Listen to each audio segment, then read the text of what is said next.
Gabriel, toi qui es vice-président d'un parti, tu ne peux pas trouver des arguments pour justifier qu'on barre la route à quelqu'un qui s'exprime démocratiquement et pacifiquement. En démocratie, on n'empêche pas une opinion.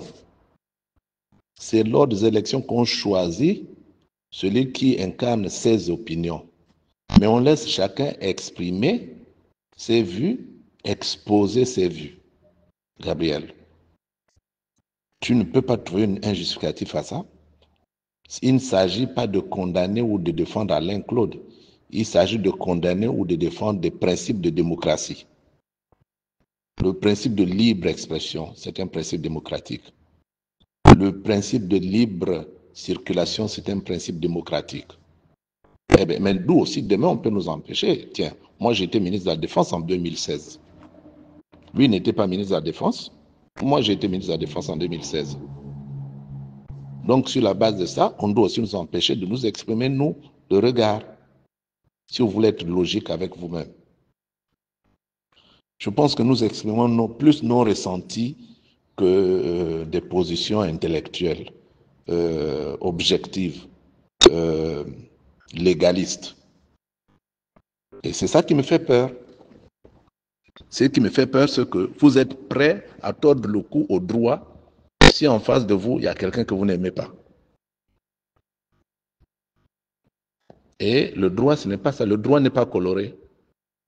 Le droit, il s'applique de manière uniforme à tout le monde. Et puis nous sortons d'un régime où très peu peuvent se dire propres. Très peu. C'est vrai qu'on va se concentrer sur les dernières années depuis 2016. Mais quand on fait un examen à froid de notre système depuis 1968, je pense qu'il y a des périodes où on a fait même pire que les années dont vous parlez là.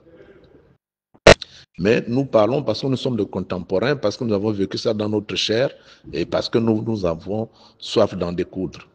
Mais ça, c'est une justice expéditive. On examine les sujets à froid,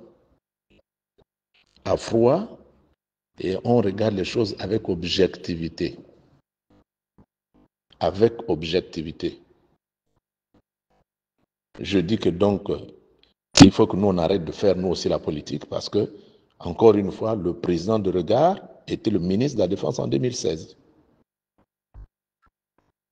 Donc, sans avoir enquêté, sans avoir cherché à savoir ce qui s'est passé, certains vont être condamnés comme ça. Non, c'est trop facile. Et puis, encore une fois, nous avons le coup d'État a marqué une rupture entre la période d'avant et les pratiques d'avant et la période dont on rêve demain, qui sera la période de bonne pratique de demain.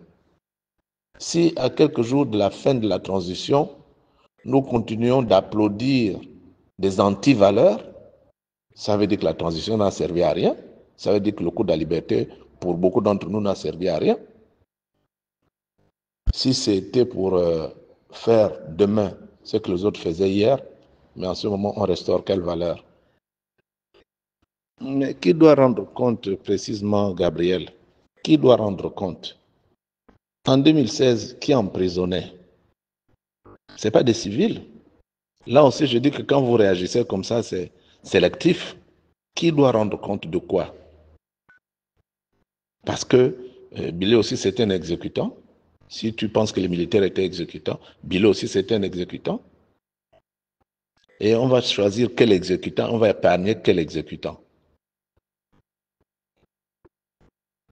Les tortionnaires peuvent être aujourd'hui du côté de CTRI aussi, puisque c'est eux qui avaient le B2, c'est eux qui avaient la DGR, c'est eux qui avaient les services spéciaux en 2016. C'est pourquoi je dis que raisonnons objectivement, tournons la page, laissons les gens s'exprimer et jugeons-les maintenant à partir de leur expression. De toutes les manières, l'opinion est claire. On sait que le président Oligui va avec les faveurs de pronostics. Mais à quoi ça sert d'entacher cette élection évidente par des actions de violence comme ça.